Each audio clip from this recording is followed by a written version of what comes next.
Hey guys, I'm Pixie Dust, and I have a YouTube channel, Pixie Dust and Spirit Alchemy, and I was honored to be here, asked by my friend Sarah Fleur, who is going to start us off on this Kybalion discussion.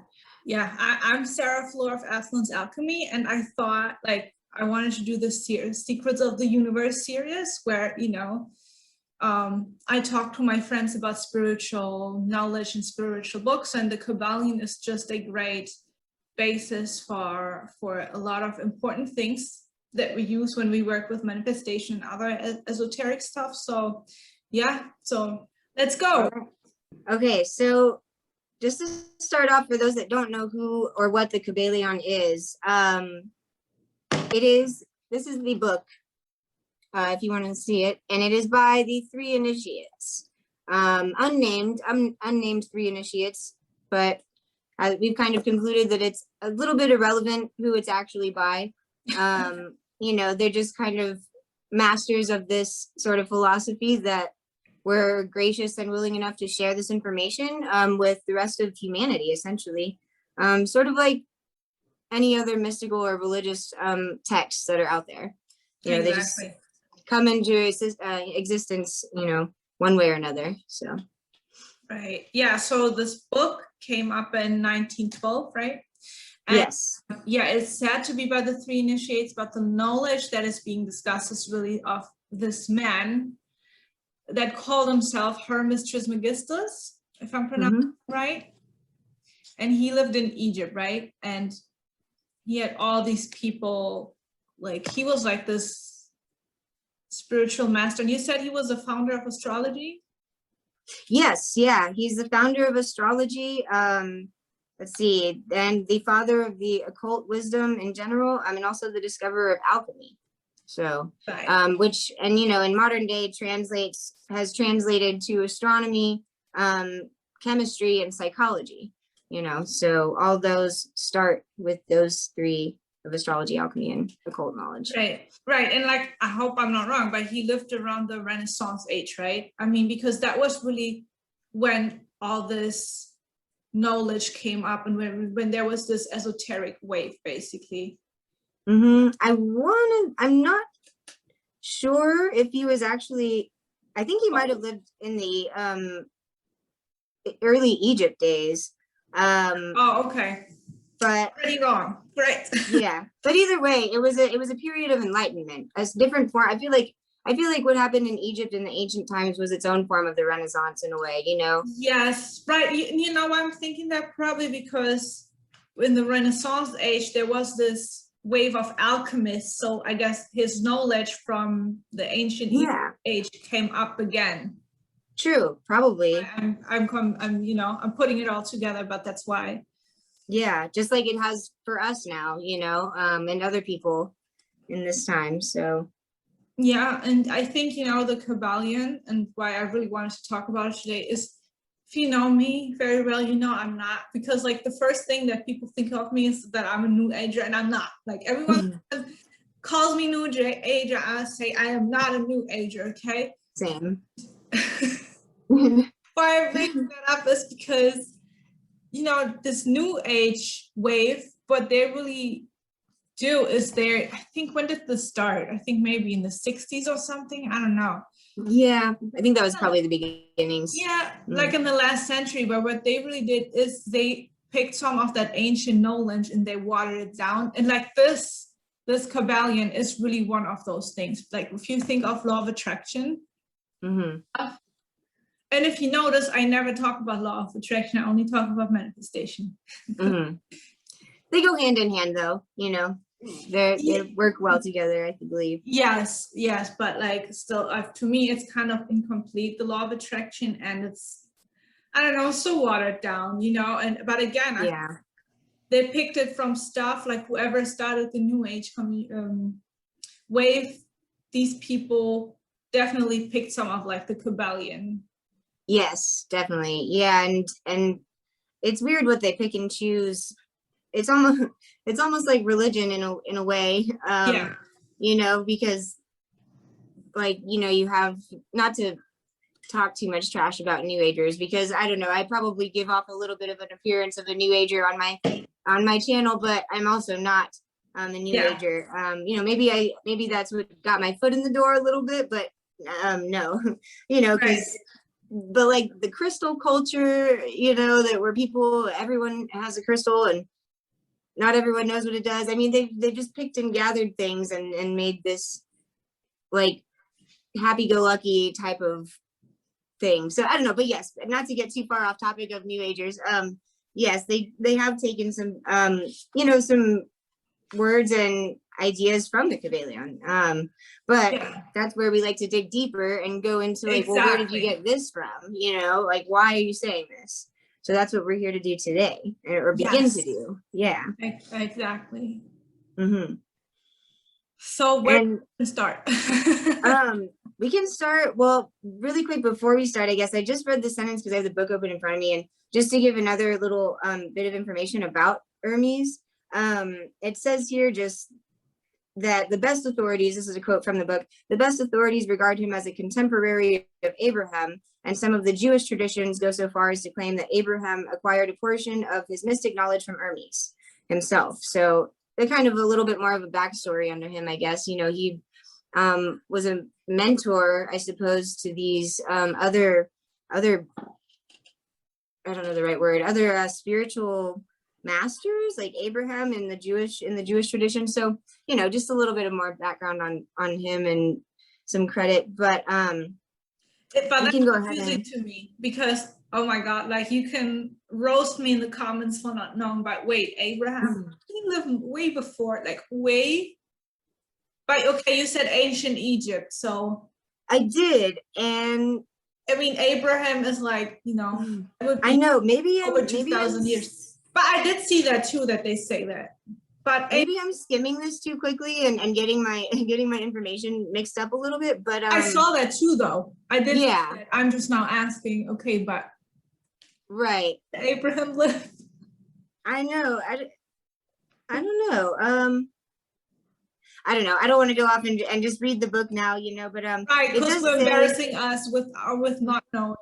Right. Well, to be fair, it does say here that the details of his life story, of Hermes' life story, are lost to history owing to the lapse of years through several of the ancient countries, or through several of the ancient countries disputed with each other in their claims to the honor of having furnished his birthplace. So there's been some lost information. So maybe we're not as off as we think we may be. So, but anyways, we can go ahead and continue and get started on. You want to just start with the I guess we could introduce all the principles and like the 7 principles and talk about just the first 2 or 3 and go from there and start with the first one. Yes, even though one thing I want to say though, with I read actually from the introduction. We can go to the first principle. Because again, it all goes together with Hermeticism.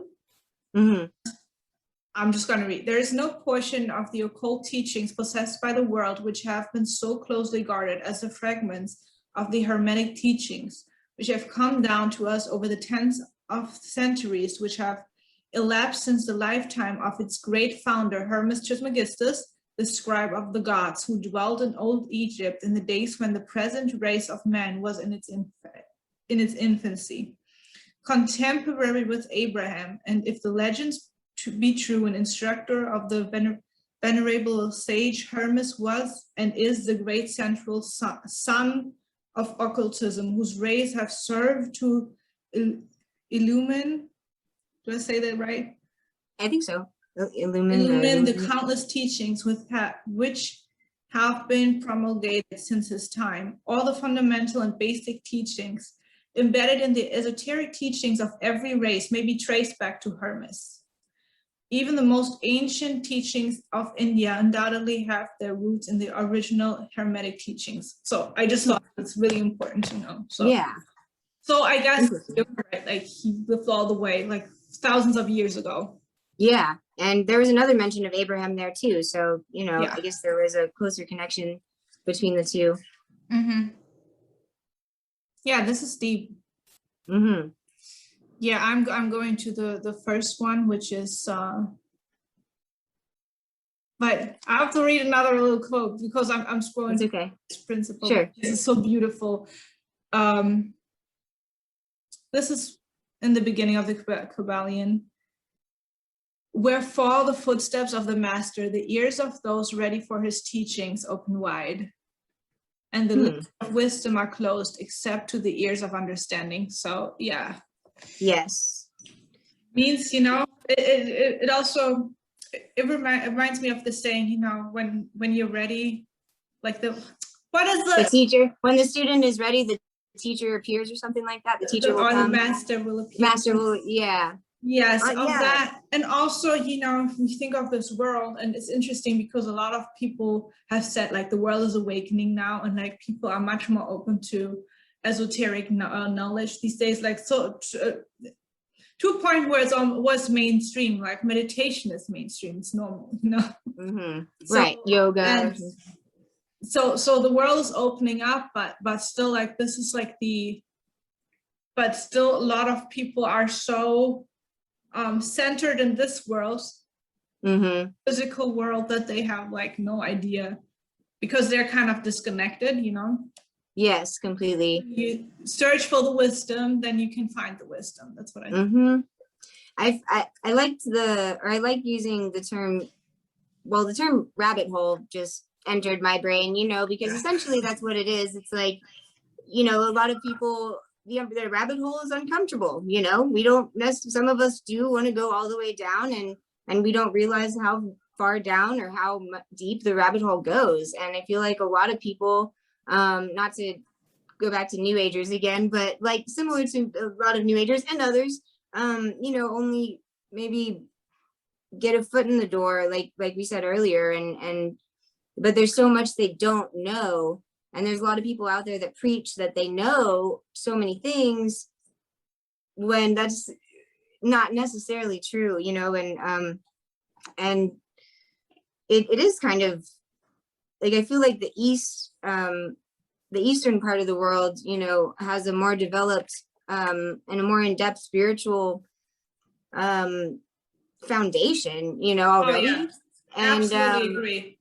Yeah, and like they've been working on it for thousands of years, you know. I mean, more so than the Western side did, and if we did, then it was lost somewhere in history. But I feel like now that wave of spiritual evolution is coming over to the Eastern side of the world, you know, and people in America are, yes, like you said, so many of us are still living in this 3D world, and concerning with materialism and stuff like that, but there are a lot of people that are starting to wake up, like you said. So which is good, which is hopeful, and I think it's kind of a chain reaction, you know, like and once you start, it's really kind of hard to stop, unless you're like, no, I don't want to know anything more about that. I'm comfortable in my bubble, you know, or whatever. So yeah, I don't know. That could be another video, I guess, of us discussing that kind of thing. Yeah. Sure. But I do wanna go into, like, to begin just introducing the 7 Hermetic principles. There is a quote at the beginning of the book that I like. It says, "The principles of truth are 7. He who knows these understandingly possess the magic key, before whose touch all the doors of the temple fly open." So I don't know, let that digest for a little bit. I mean, those who possess the magic key, you know, he who knows these understandingly possess the magic key, and then the doors of the temple will all fly open, like knowing the 7 principles. So I'm really excited to get talking about these today again. So. Yeah. So basically, you know, when you really understand these on a deep level, this is when you can, you know, influence your reality. Exactly. Yeah, and I think at the time when I originally read this, I didn't realize, maybe I did, but I guess I didn't think as hardly or as much about how it actually relates to manifesting. I mean, like, even with the first principle here, it's the principle of mentalism, you know, and the all is mind and the universe is mental. Well, that right there, I mean, manifesting is mental. You know, and so I don't know if you want to say something on that really quick, but I want to read just the beginning part. yeah, I'm sure. Go ahead. Comment. So this principle embodies the truth that all is mind. It explains the all, which is a substantial reality underlying all the outward manifestations and appearances which we know under the terms the material universe, the phenomena of life, matter, energy, and in short, all that is apparent to our material senses is spirit, which in itself is unknowable and undefinable, but may be considered and thought of as an universal, infinite, living mind. It also explains that all the phenomenal world of or universe is simply a mental creation of the all, subject to the laws of created things, and that the universe as a whole and in its parts or units has its existence in the mind of the all, in which mind we live and move and have our being. Okay, that's long enough. So Yeah. digest already. Yeah. But you go ahead and say something about that if you want to. I mean, to me, what that means is, first of all, we are all connected. Yes. And really, our mind is like is kind of like our channel. Is that the right word? Yeah. The universe, or our connection to the universe. I think that's a good way to put it. Like a TV channel, like we're all on channel 43, like the world as a whole. Yeah. Well, I was going to go into maybe the string theory a little, but I don't want to get too off topic. But just that the string theory a little bit, I think just the idea that we're all kind of connected with, like, I think that's what the string theory is, by a string or by that carrying of thought. So, but I don't want to get too off topic into that. So, but it goes back to just all of us being connected mentally, and the awareness of that whenever we can achieve it is so powerful, because we're taught from the beginning of life, basically. I mean, well, sometimes that we're individuals, and we're still taught that, and we, it is good to express our individuality, but that comes back down to a 3D level, and our mind is not 3D. Our mind is we don't even know how dimensional it is, to be honest. I think maybe 10 dimensional. I've heard that before, but what we're talking about with this stuff is not 3-dimensional, and when they mention the all is mind, the universe is mental. I mean, we need our minds to be able to perceive this universe. We need our minds to be able to manifest anything, and to be able to observe things in this universe in order to be able to manifest even. So understanding that, and then also realizing the connection between others, it comes down to it. And if we want to talk about the law of attraction, like attracts like, and we can attract other people on these similar thought frequencies even, that can help us to manifest even further. You know what I mean? Yeah, and I was just thinking about, these waves of when humanity is kind of evolving, like with science, then usually it's a lot of things.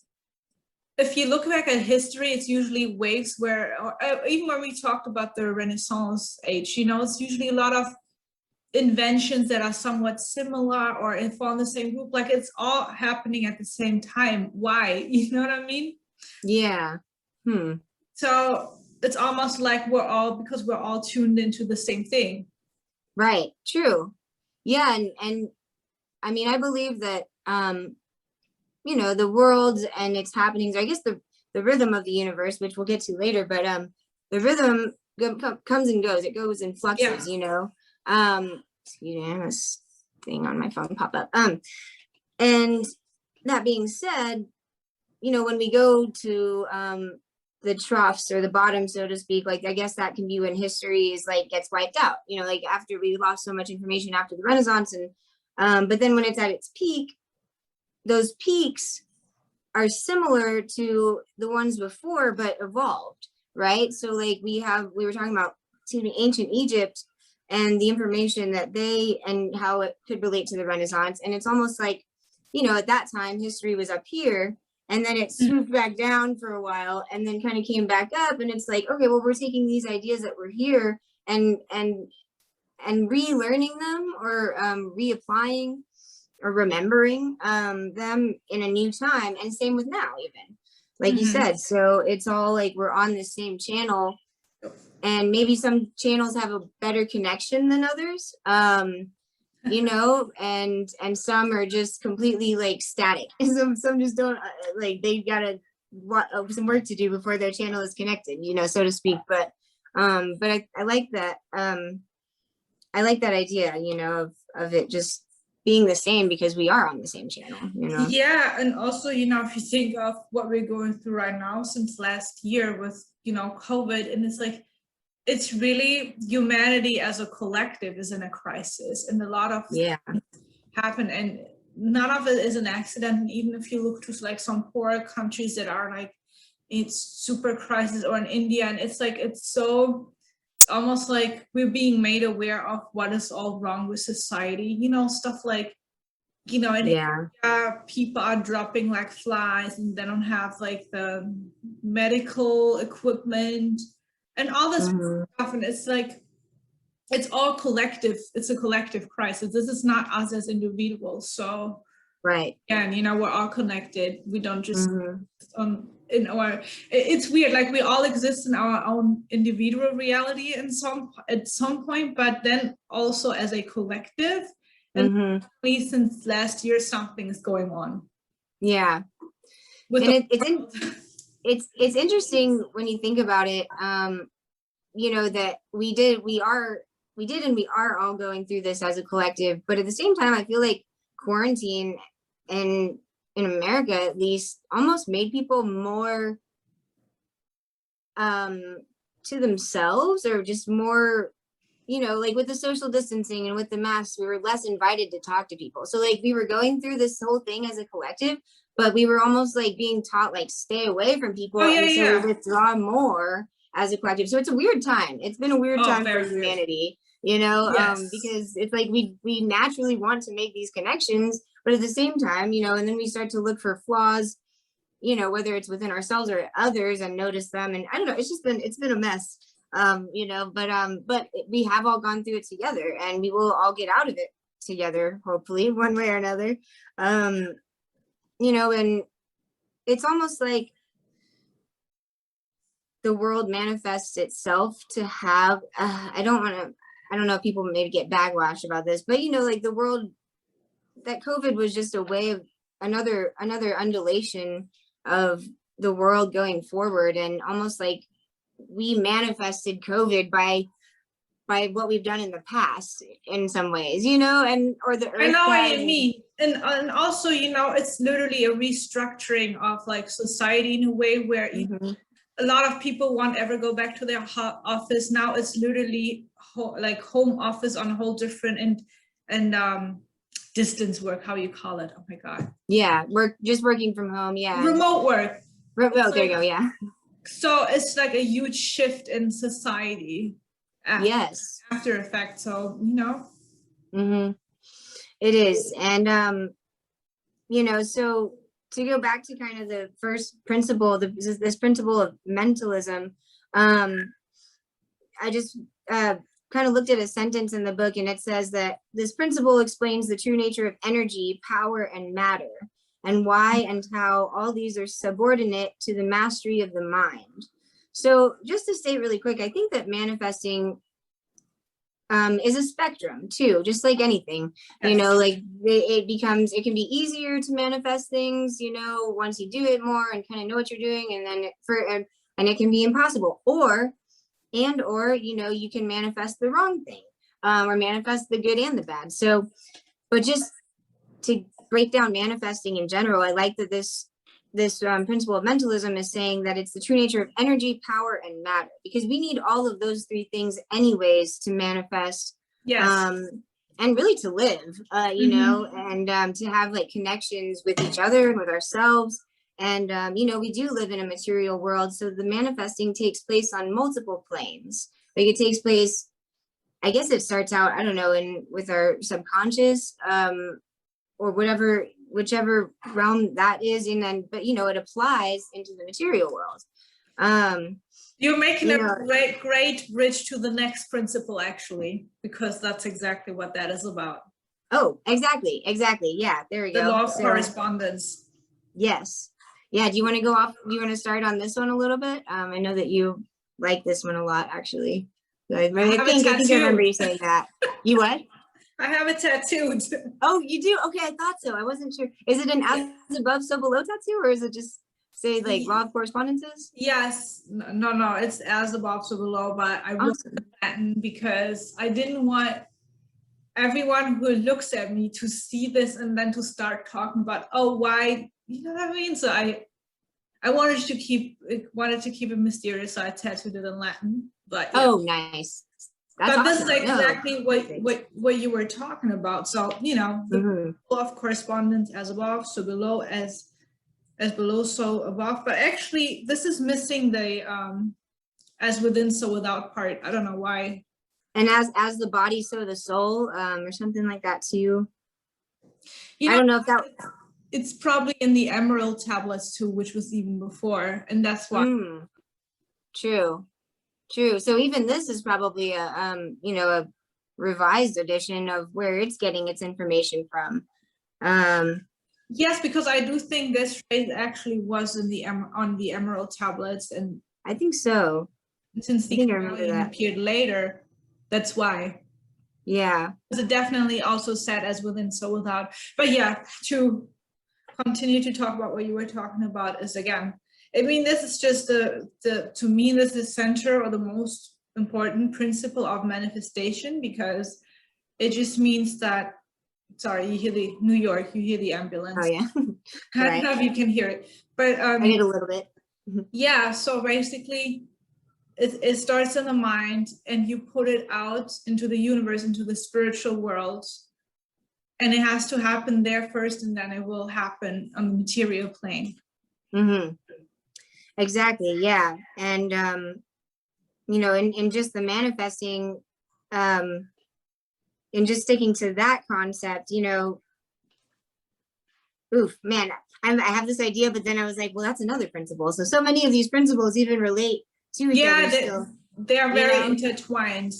They are, but just as simple as that, you know, I mean, we have to separate, or we have to have the awareness of that our mind and body are separate but together. You know, like one can't work without the other, at least not in both dimensions or in both places. But you know, so in manifesting and in just, I don't know, even in prayer, I guess prayer could be argued as a form of manifestation if it works. Yes, you know, I would say so. Yeah, definitely. Or meditation even. Where was I going with that? But just that, you know, it starts in your mind, right? And then if we want something, if we desire something enough, or if our manifesting, you know, if we believe it, because I feel like the key behind manifesting is the power of belief.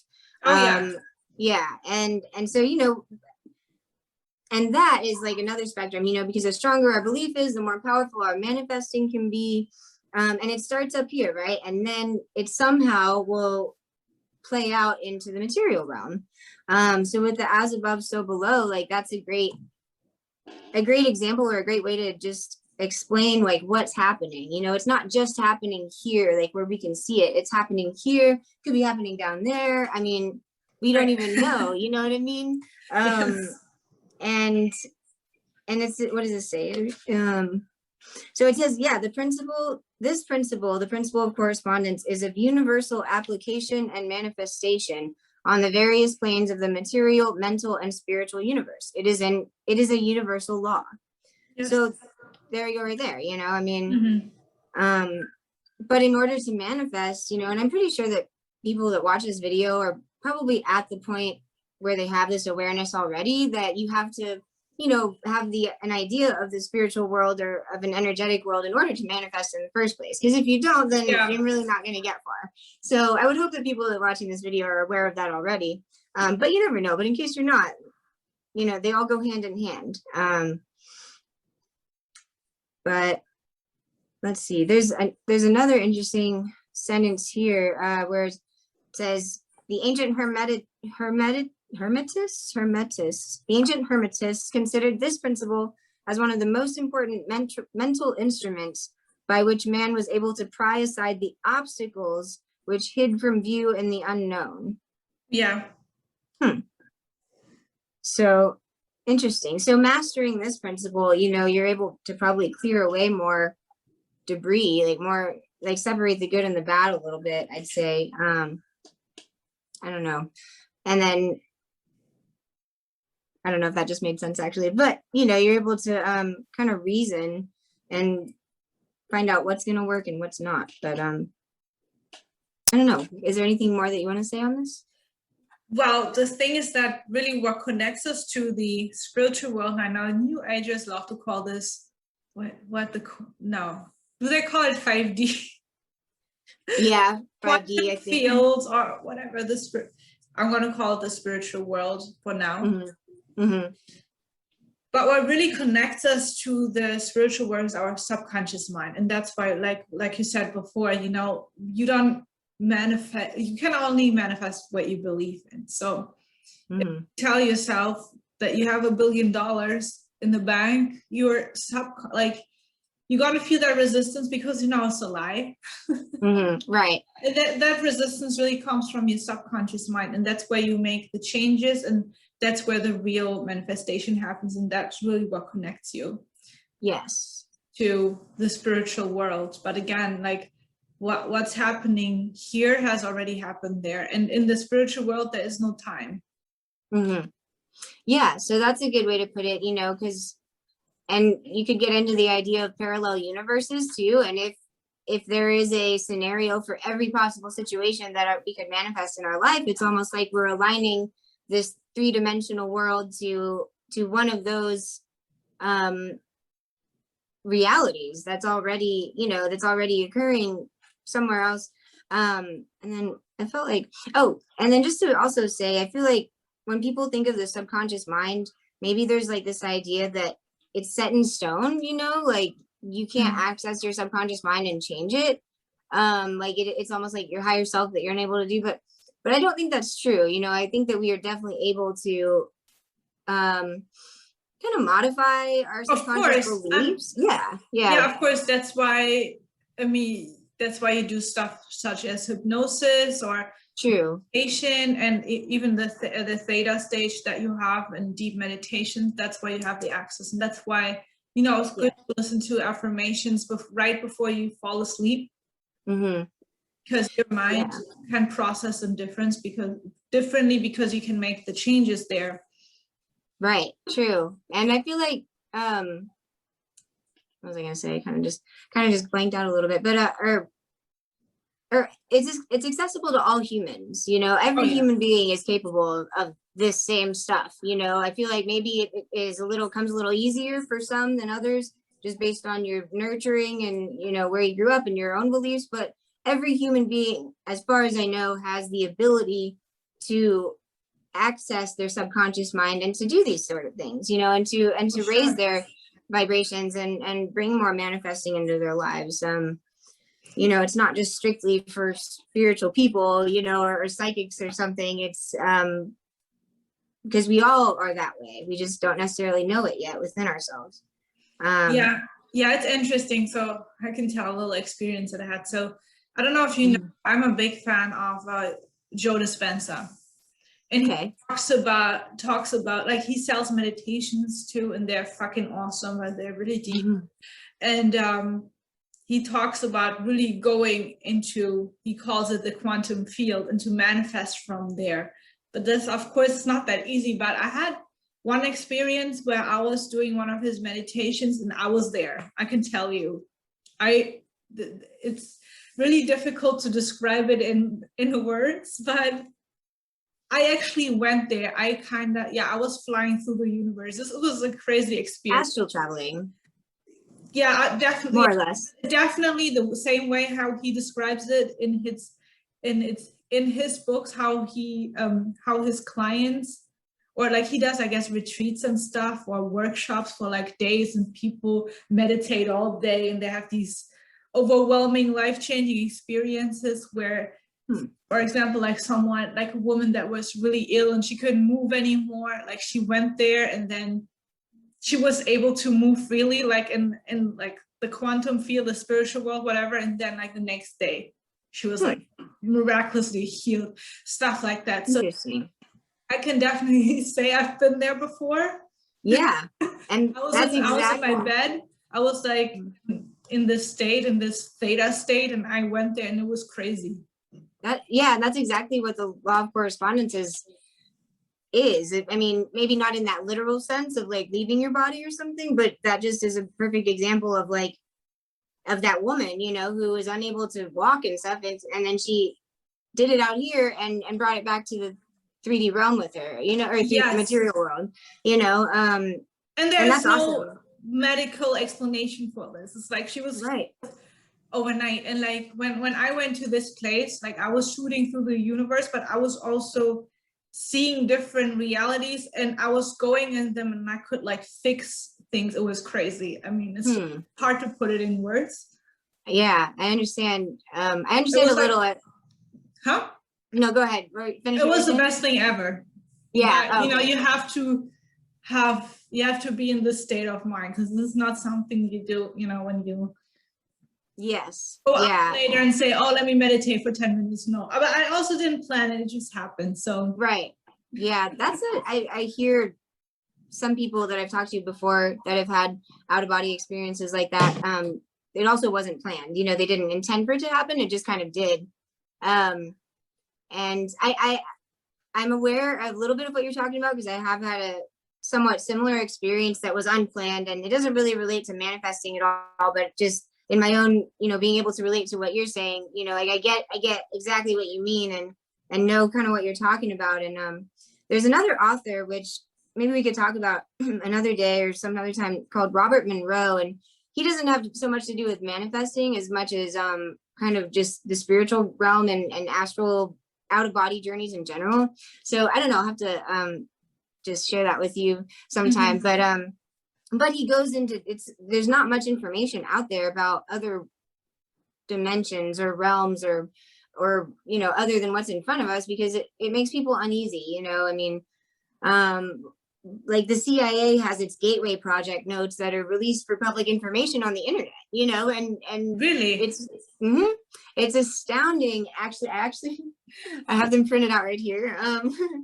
So and they're based, because I wanted to read them, so I was like, this is public information where they're talking about astral traveling from the CIA, the Department of the Army, and they base it off one of Robert Monroe's books.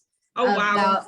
Yeah, exactly. And, you know, not to get too off topic, but there's just some real substantial evidence on another place a little bit. And this is, like I said, I found that online. Like, it's 20 something pages. I printed them all out because I was like, well, I prefer to read something in front of me rather than, you know, online or something. But I haven't read it yet, but it's known knowledge of other dimensions or realms or whatever you want to say, or spiritual worlds. And like I said, like we keep saying, that known knowledge helps manifesting, or makes manifesting easy, assists it, I guess. It makes it easier. You know, so I don't know. I think this is a good first kind of discussion on this. I think so too. To be continued, because this is really long. Yeah, definitely. There's a lot more we can say about it, and there's also a lot more that I want to say, but you know, just to be good on time and everything, you know, I think, I didn't really realize until like before preparing for this how much that the Kybalion is essentially like a book of manifestation in a way. So, you know, it's not telling you exactly how to do it, but it's telling you what you need to understand first in order to do it. So I don't know, but this is like, good. I'm excited to keep talking about more stuff. And is there anything else you wanted to like say about either principle or anything? No, because yeah, we have to continue another day. It's just too much Yeah. information Yeah. to Cool. digest. Yeah. Sounds good. Well, I think we got a lot of information in there, and we'll be back for more, definitely. So, Yes, we will be back yeah, this was a good start though. And for sure. thank you. Yeah, thank you for watching, whoever's watching this too. All right, thanks for watching. See you next time. Bye-bye, guys.